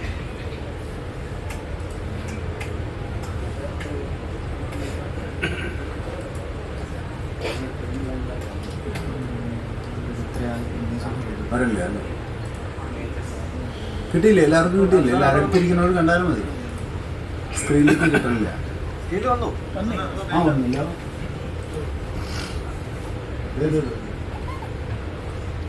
അടിയിലാണ് നോബൽ പ്രൈസ് ഇൻ കെമിസ്ട്രി വശോ എന്താ നോബൽ പ്രൈസ് ഇൻ കെമിസ്ട്രി അത് സ്വപ്നമൊന്നുമല്ല ആശയല്ലത് Nobel prize in chemistry creators കണ്ടുവാ ഇതൊരു കാറാണ് കാർ ആ കാറിന് 4 ചക്രങ്ങളുണ്ട് കണ്ടോ 4 ഗ്രേ കളറിൽ കണ്ടോ അവിടെ 4 ചക്രങ്ങളാണ് ഈ 4 ചക്രങ്ങളുമുള്ള കാറിൻ്റെ വലിപ്പം തലമുടി നാരിൻ്റെ 1000-1 ആണോ പറയാ അയാള് നല്ല മട്ടിലാണ് നോക്കുന്നത് തലമുടി നാരിൻ്റെ 1000-1 വലിപ്പം അതൊക്കെ നോക്കിക്കോളൂ അതിൻ്റെ അടിയിൽ വായിച്ചാൽ കിട്ടുമോ അതൊക്കെ ഇത് ഉണ്ടാക്കിയ ആൾക്കാണ് നോബൽ പ്രൈസ് 2 പേരാണ് അത് നോബൽ പ്രൈസ് കിട്ടിയിട്ടുള്ളത് അപ്പോൾ ഇത് എത്രയാണ് തലമുടി നാരിൻ്റെ 1000-1 വലിപ്പമാണ് ഈ 4 ടയറുകളും ടയറല്ല ഇരുമ്പല്ല മരം വിട്ട് പട്ടയിട്ടതല്ല തന്മാത്രകളാണ് മോളിക്യൂൾസാണ് അതാണ് മോളിക്കുലാർ കാറിൻ്റെ പേര് വന്നത് മോളിക്യൂൾസാണ് അത് മുഴുവൻ കണ്ണുകൊണ്ട് കാണാൻ പറ്റില്ല മൈക്രോസ്കോപ്പ് വെച്ചാൽ കാണാൻ പറ്റില്ല അൾട്രാ റിസോൾവിങ് മൈക്രോസ്കോപ്പ് വെച്ചാലും കാണാൻ പറ്റില്ല അങ്ങനത്തെ 4 ടയറാണ് വരാൻ പോണ കാറത് ഇനി ഇപ്പോൾ ഗവേഷണം നടത്തുന്നത് എന്തിനാണെന്നറിയോ നടക്കണത് ഈ 4 ടയറുകൾക്ക് പകരം ഒരു ടയർ ആവാനുള്ള ഗവേഷണം നടന്നുകൊണ്ടിരിക്കും ഒരൊറ്റ ടയർ അത് വിജയിച്ചാൽ ഉണ്ടാകാൻ പോകുന്ന കാറിൻ്റെ വലിപ്പം തലമുടി നാരിൻ്റെ 10,000-1 ഇത് എന്തിനീ കാറ് രവീന്ദ്ര മാഷ്ക്ക് തൃശ്ശൂർക്ക് പോകാൻ അല്ലേ പറ്റുമോ ഇല്ല അതാണ് ഓരോ മേഖല എവിടേക്കാണ് പോകണമെന്നുള്ളതിൻ്റെ ഒരു സൂചന മാത്രമാണ് പറഞ്ഞത് ഇത് അലോപ്പതി രംഗത്ത് അതായത് ഓപ്പറേഷൻ ടെക്നിക്സിൽ വിപ്ലവകരമായ മാറ്റമുണ്ടാക്കാൻ പോകുന്ന ഒരു സംഭവമാണത് ഈ കാറ് 1000-1 വലിപ്പമുള്ള തലമുടി നാരിൻ്റെ നമ്മുടെ ശരീരത്തിലുള്ള രോമകൂപങ്ങൾക്കിടയ്ക്കുള്ള വേർപ്പ് വരുന്ന ഹോളില്ലേ ചെറിയ ഓട്ട അതിനേക്കാൾ ചെറുതാ ഇത് അതിനേക്കാൾ ചെറുത് ഇതിനേക്കാൾ അപ്പോൾ ചോര പൊടിയാതെ ഒന്ന് പറയൂ ചോര പൊടിയാതെ ഈ രോമത്തിൻ്റെ ഉള്ളിലേക്ക് അതിൻ്റെ എൻ്റെ ഉള്ളിലേക്ക് കയറ്റാം എൻ്റെ ഉള്ളിലായി റിമോട്ട് വെച്ച് 80 കിലോമീറ്റർ സ്പീഡിൽ അത് ഓടും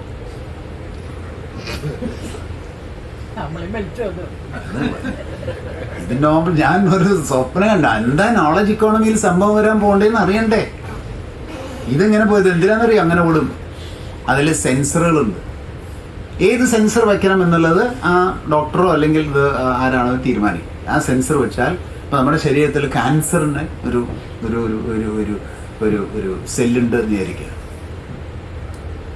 ഒരു പോയിന്റ് ക്യാൻസറസ് ആണെങ്കിൽ ഇത് ഈ സ്പീഡിൽ ഓടി 101% പെർഫെക്ഷനായിട്ട് ആ കൃത്യം ആ സെല്ലിൻ്റെ അടുത്ത് വന്നവൻ നിൽക്കുന്നു ടപ്പ് അവിടെ നിന്ന് ബ്രേക്ക് ഇട്ടുങ്ങ അവിടെ നിൽക്കുക അനങ്ങില്ല സ്പെസിഫിക്കായിട്ട് അതിൻ്റെ പടം മുമ്പിലുണ്ടെങ്കിൽ 2 ചക്രത്തിൻ്റെ മുൻഭാഗത്ത് 2 ചെറിയ നൊടികൾ ഇങ്ങനെ പൊന്തി നിൽക്കുന്നതാണ്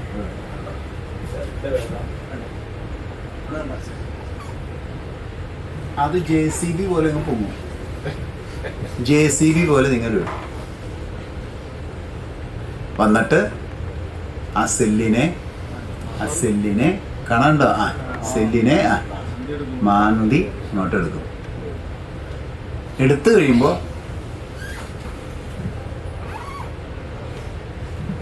അയാള് JCB ആയിട്ട് മാറും അപ്പോൾ സോറി എന്താണ് ടിപ്പറായിട്ട് മാറും, ടിപ്പറായി. അപ്പോൾ ഈ JCBയുടെ ഈ അറ്റം എടുത്ത സെല്ല് ടിപ്പറിലേക്ക് ഇടും. JCB ചുരുടുകൂടി ഇരിക്കും. ആ വണ്ടി വന്ന് ഈ ഓട്ടയിൽ കൂടെ പുറത്തു വന്ന് കാട്ടി കളഞ്ഞ് അത് ഉള്ളിലേക്ക്.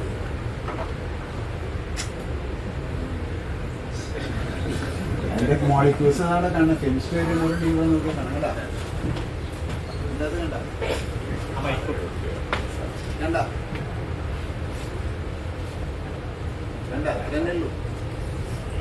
ഒന്ന് രണ്ട് മൂന്ന് കണ്ട 1 2 3 ഇത് മോളിക്യൂൾ, ഇതാണ് മോളിക്യൂൾ. കെമിസ്ട്രി ആണ് ഇത് കണ്ട. അത് 4 എണ്ണം. ഇതിങ്ങനെ നാനോ ടെക്നോളജിയും ജനറ്റിക് ടെക്നോളജിയും ജനറ്റിക് എഞ്ചിനീയറിങ്ങും വെച്ചിട്ട് ഉണ്ടാകാൻ പോകുന്ന ഇതിൻ്റെ നാം ചിന്തിക്കാൻ പറ്റില്ല ഇവിടേക്ക് പോണത് എന്ന് നമുക്ക് എന്താണ് ഭയം വരും, അല്ലെങ്കിൽ വല്ലാത്ത ആകാംക്ഷ വരും. അപ്പം അലോപ്പതി കണ്ട പോണെന്ന് ഏകദേശം മനസ്സിലാവും. ഈ തിയേറ്റർ ഒന്നും വേണ്ട, ഈ വലിയ ഓപ്പറേഷൻ തിയേറ്ററുകളൊന്നും വേണ്ട.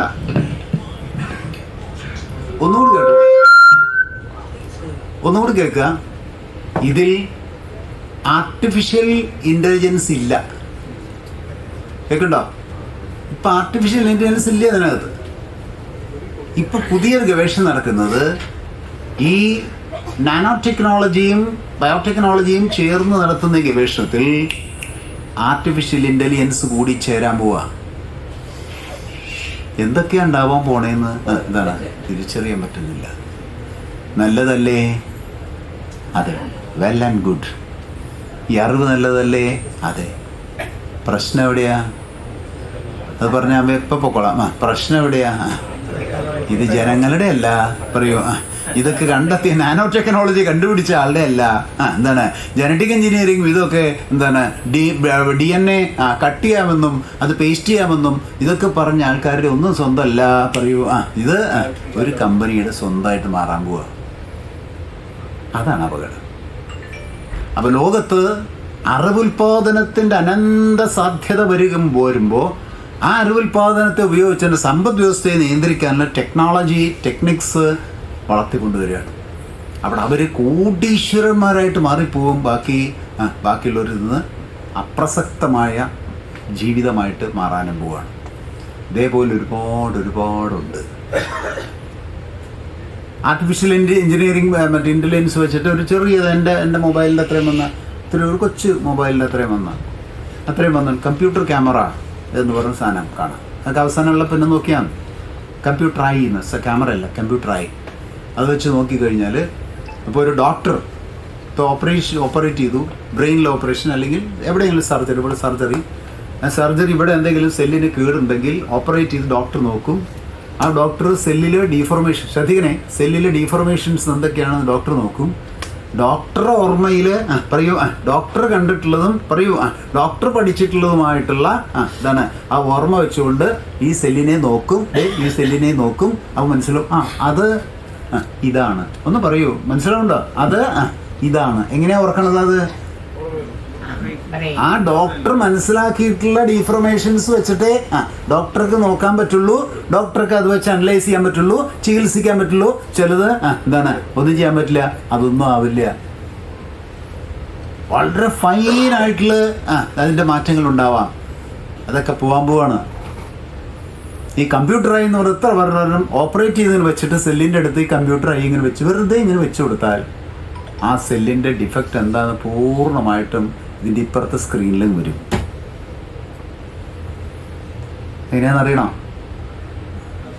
ചെറിയാൾ നിർത്തണില്ല എന്നുള്ള മട്ടില്ല. കേൾക്കണ്ട, അല്ലാണ്ട് ഇതൊക്കെ ആർക്കും അറിയണതില്ല. എങ്ങനെയാണെന്ന് മനസ്സിലാവുണ്ട്. ടെക്നോളജി സിമ്പിളാണ്. ഇതൊക്കെ സംഗതി സിമ്പിളാണ്. എങ്ങനെ ഡെവലപ്പ് ചെയ്തു, എവിടേക്കാണ് പോകുന്നത് എന്നുള്ളത് ഇനി ഇതും വിട്ടിട്ട് ഇനി മാറ്റാണെല്ലാം നമുക്കറിയാം. അത് എങ്ങോട്ട് മാറാൻ പോകുന്നത് സിമ്പിൾ. നമ്മുടെ ഡോക്ടറുടെ ബ്രെയിനിലേക്ക് ഡോക്ടർ കണ്ടിട്ടുള്ള ഇംപ്രഷൻസും പഠിച്ചിട്ടുള്ള കുറേ ഇംപ്രഷൻസും ഫീഡ് ചെയ്തിട്ടുണ്ട്. ആ ഫീഡാണ് ഇങ്ങേര് ഇവിടെ നിന്ന് അനലൈസ് ചെയ്തിട്ട് ഉത്തരം കാണുന്നത്. ഈ കമ്പ്യൂട്ടർ ഐയുടെ സെൻട്രൽ പ്രോസസ്സിംഗ് സിസ്റ്റത്തിലേക്ക് ഇത്തരത്തിലുള്ള ലോകത്തെവിടെയുള്ള ഡിഫക്റ്റും ഫീഡ് ചെയ്തിരിക്കുക. മനസ്സിലാവുണ്ടോ?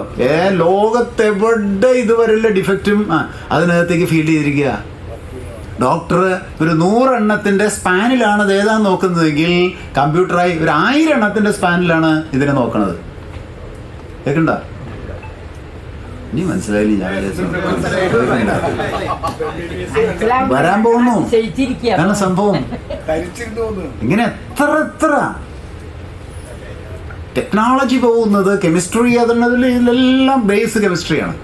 ഞാനൊരു കെമിസ്ട്രി വിദ്യാർത്ഥിയാണെന്നുള്ളതുകൊണ്ട് ഇത് കുറച്ച് മനസ്സിലാക്കാൻ കുറച്ചുകൂടി എളുപ്പമുണ്ട് എന്നുള്ളതുകൊണ്ട് പഠിച്ചതാണ്. അപ്പോൾ ഇനി അതൊക്കെ നിർത്താം. യെസ്, മനസ്സിലായി? ഇതിന് സംശയങ്ങളൊന്നുമില്ല, ക്ലിയർ. അതായത് 4 തരത്തിൽ പല തരത്തിലുള്ള സ്ട്രക്ചേഴ്സ് ഒരേ സംഭവത്തിൻ്റെ തന്നെയാണ്. യെസ് ഓഫ് ചെയ്തോളൂ.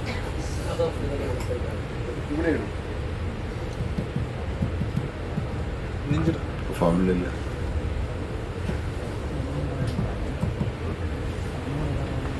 മതിയോ? അവിടെ കിടന്നോട്ടല്ലേ? യെസ്. അപ്പോൾ ഈ പ്രശ്നമാണ്. ഇനി നമ്മൾ അവസാനിക്കുകയാണ്. ഇപ്പോൾ ശ്രദ്ധിച്ചവർക്ക് മനസ്സിലായി ലോകത്ത് എന്താ സംഭവിക്കാൻ പോണേ എന്നുള്ളത്. കൈക്കോട്ടിൻ്റെ മുകളിലോ പിക്കാസിൻ്റെ മുകളിലോ ട്രാക്ടറിൻ്റെ മുകളിലോ കമ്പ്യൂട്ടറിൻ്റെ മുകളിലോ ആധിപത്യം സ്ഥാപിച്ച് ലോകത്തെ കീഴ്പ്പെടുത്താനല്ല ഇനി പോകുന്നത്. പുതിയ ഉൽപാദന ഉപകരണമായ അറിവിൻ്റെ മുകളിൽ ആധിപത്യം സ്ഥാപിച്ചുകൊണ്ടാണ് ലോകത്തെ കീഴടക്കാൻ പോകുന്നത്. അവിടെയാണ് കേരളത്തിൻ്റെ നവകേരള സങ്കല്പം വ്യത്യസ്തമാകുന്നത്. കേട്ടില്ല? കഴിഞ്ഞു, ക്ലാസ് കഴിയാണ്.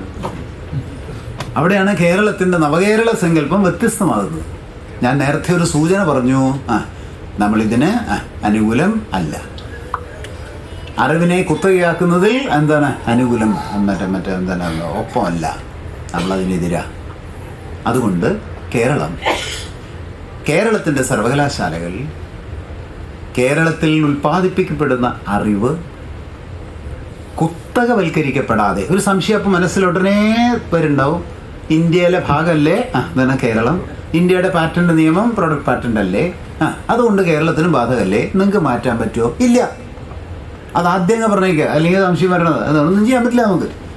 പക്ഷേ കോൺസെപ്ച്വലായിട്ട് ഐഡിയോളജിക്കലായിട്ട് കേരളം അതിനെതിരാണെന്ന് മാത്രമല്ല, കേരളത്തിൽ പൊതുവിദ്യാഭ്യാസത്തെ ശക്തമാക്കിക്കൊണ്ട് സമ്പത്തിൻ്റെ നീതിപൂർവകമായ വിതരണത്തിനുള്ള അവസരം ഉണ്ടാക്കിക്കൊണ്ട് കേരളത്തിലെ അറിവിനെ ജനകീയവൽക്കരിക്കാനാണ് കേരളം ശ്രമിക്കുന്നത്. ജനാധിപത്യവൽക്കരിക്കാനാണ് കേരളം ശ്രമിക്കുന്നത്, കുത്തകവൽക്കരിക്കാനല്ല. പിടിയിട്ടില്ല? കേൾക്കുന്നുണ്ടോ? യെസ്. എന്തുകൊണ്ട് പൊതുവിദ്യാഭ്യാസത്തെ ശക്തമാക്കി? എന്തുകൊണ്ട് സ്വകാര്യവൽക്കരണത്തെ എതിർത്തു? സ്വകാര്യവൽക്കരണത്തിൽ ഈ പറയുന്നത് ഇതിനേക്കാൾ അറിവൊക്കെ ഉൽപ്പാദിപ്പിക്കപ്പെടും കുറച്ച് പേര്, പക്ഷേ അതിങ്ങനെ കുത്തകയാക്കപ്പെടും. പക്ഷേ ആക്കിയാൽ, ജനാധിപത്യവൽക്കരിച്ചാൽ അറിവ് സമൂഹത്തിൻ്റെ സ്വന്തമാണ്, വ്യക്തിയുടെ സ്വന്തമല്ല. ഇതിലേത് ശരി? ഇതാണ് കേരള ജനത തീരുമാനിക്കേണ്ടത്. നവകേരളത്തിൽ അറിവ് ജനകീയവൽക്കരിക്കണം. ഞാൻ വിദ്യാഭ്യാസ മന്ത്രിയായിരുന്നപ്പോൾ ആ കസേരയിൽ ചെന്നിരുന്നപ്പോൾ തന്നെ അവിടുത്തെ ഒരു ക്ലാർക്ക് ഒരു ഫയൽ കൊണ്ടുവന്നു. ഞാൻ മാഷ ഒപ്പിട്ടോളൂ എന്ന് പറഞ്ഞു. എന്താ സംഭവം? അത് കുറേ നാളായിട്ട് ഇവിടെ ഇരിക്കുന്ന ഫയൽ, അത് കഴിഞ്ഞോട്ടെ, അത് കഴിച്ചിട്ടാവാൻ നമുക്ക് പുതിയതൊക്കെ തുടങ്ങുന്നു. എന്താ സംഭവം? എന്താ വളരെ ഒരു വിഷമമില്ല. കാരണം അത് അതിനോടങ്ങ് ചേർന്ന് നിൽക്കണം മനസ്സാണ്, സിമ്പിൾ. അത് 4 സ്കൂള് പൂട്ടണം എന്നുള്ളൊരു ഫയലാണ്. അത് കൂട്ടിയും വീഡിയോ വേണ്ടു, അത് കൂട്ടി വിട്ടാൽ ആ കേസ് തീർന്നല്ലോ. നമുക്ക് ബാക്കി കാര്യങ്ങളൊക്കെ നോക്കാം. ഇനി ഏതൊക്കെ പൂട്ടേണ്ടത് വേറെ നോക്കാമെന്നായിരിക്കും. പൂട്ട് സർക്കാർ സ്കൂളിൽ പൂട്ടാനുള്ളത്, സർക്കാർ സ്കൂളിലോ ഏത് സ്കൂളിൽ പൂട്ടാനുള്ളതാണ്. അപ്പോൾ അവിടെ ഇരിക്കട്ടെ ഫയല്, ഒപ്പിടാം ഞാൻ. പക്ഷെ അതിൻ്റെ അടിയിൽ ഒരു കാര്യം എഴുതിയിട്ട് ഒപ്പിടാം. അപ്പോൾ പിന്നെ അതൊക്കെ ആലോചിച്ച്, അപ്പോൾ അതിൻ്റെ ഇടയിൽ എഴുതി ഈ 4 സ്കൂളും സർക്കാർ ഏറ്റെടുക്കുകയാണ് എന്ന് പറഞ്ഞിട്ടാണ് അടിയിൽ ഒപ്പിടുക. അതെന്തിനാ? അറിവിൻ്റെ സാർവത്രികവൽക്കരണത്തിനാണ്, വിദ്യാഭ്യാസത്തിൻ്റെ ജനകീയവൽക്കരണത്തിനാണ്, കുത്തകവൽക്കരണത്തിനല്ല. സിംബോളിക്കാണ്, അത് വളരെ സിംബോളിക്കാണ്. അങ്ങനെ വീണ്ടും സ്കൂളുകളൊക്കെ ഏറ്റെടുക്കുകയും സ്കൂൾ വളർത്തത് അറിവിനെ കുത്തകവൽക്കരിക്കരുത്, അറിവ് ജനകീയമാവണം.